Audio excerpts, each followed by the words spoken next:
संचार साथी ऐप के प्री इंस्टॉल करने के सरकारी आदेश के बाद बवाल छिड़ा हुआ है। यूजर डेटा और प्राइवेसी की चिंताओं के बीच टेलीकॉम मंत्री ज्योतिरादित्य सिंधिया ने बुधवार को फिर सफाई दी और कहा कि सरकारी साइबर सिक्योरिटी ऐप के जरिए जासूसी संभव नहीं है।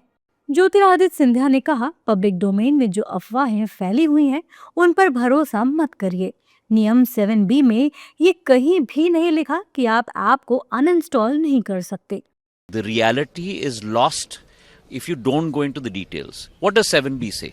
7B only says that the phones should have the apps installed and there should be no hindrance for the user to be able to access it. And it should not be disabled so that the user cannot use it. Nowhere does 7B say that the user cannot delete the app. So 7B is not for users. 7B is for the installation of the app on the phone by manufacturers. Now, the problem is that it has been misconstrued to think that 7B is for the users. 7B is not for the users. The user, like anyone else on a mobile, can go and press on an app and delete it. Scindia की सफाई के बाद भी विपक्ष नेता सरकार पर हमलावर हैं। विपक्ष का आरोप है कि संचार साथी ऐप के जरिए सरकार आपका पर्सनल डाटा चोरी करना चाहती है और कुछ नहीं। देखिए, संचार साथी ऐप से आपका निजी, आपका personal data Bharatiya Janata party चोरी करना चाहती है।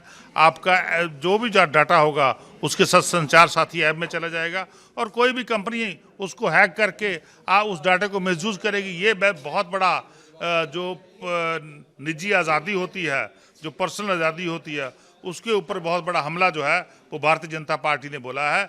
जो संविधान के तहत हमें आज़ादी मिली हुई है, निजी पर्सनल लाइफ की आज़ादी मिली है, उसको ख़त्म करने की साजिश, संविधान को ख़त्म करने की साजिश जो है वो भारतीय जनता पार्टी ने रची है। देखिए, ये गवर्नमेंट एक एक करके ऐसे कानून ला रही है जिसके ऊपर विपक्ष और आम जनता के ऊपर नज़र रखी जाए, उनकी गतिविधियों पर नज़र रखी जाए और प्राइवेसी को बिल्कुल ख़त्म कर दिया जाए। एक प्राइवेसी अपनी इंडिविजुअल चीज़ होती है। कोई व्यक्ति अपनी फैमिली से क्या बात करता है, अपने बच्चों से क्या बात करता है, अपनी पार्टी में क्या बात करता है, उसकी प्राइवेसी होना चाहिए।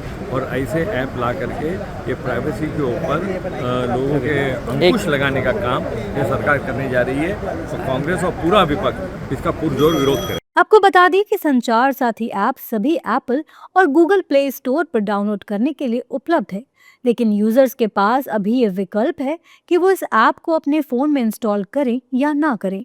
हालांकि भारी विवाद के बाद संचार मंत्रालय ने नए डिवाइसेस में संचार साथी ऐप के प्री इंस्टॉलेशन को मैंडेटरी करने का फैसला वापस ले लिया है।